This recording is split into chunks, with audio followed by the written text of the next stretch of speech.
Minä oon vetänyt kuitenkin jo saatana melkein lavallisen energiajuomaa ja 3 kiloa pizzaa.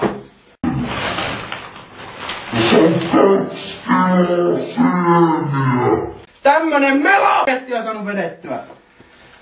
Sitten tätäkin oli ainakin 5 vittua saatana. Kyllä se pizzaa. Kyllästyy, kun sitä syö yhden päivän. Saatiin jumalauta, kun minä aloitin, mutta se on imeytynyt.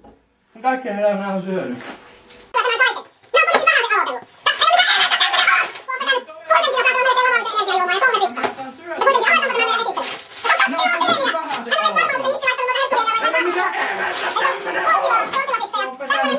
Kuitenkin jo saatana melkein lavallisen energiajuomaa ja 3 pizzaa. Mutta kuitenkin aloitaanpa tämä meidän esittely.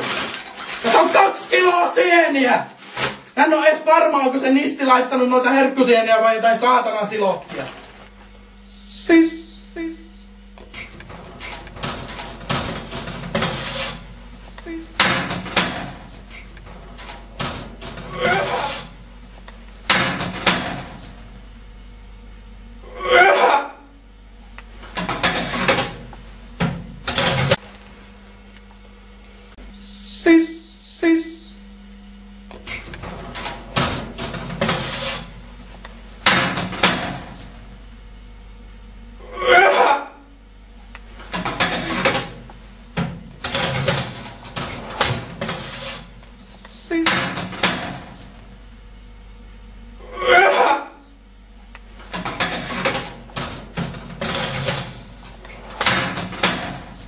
Please.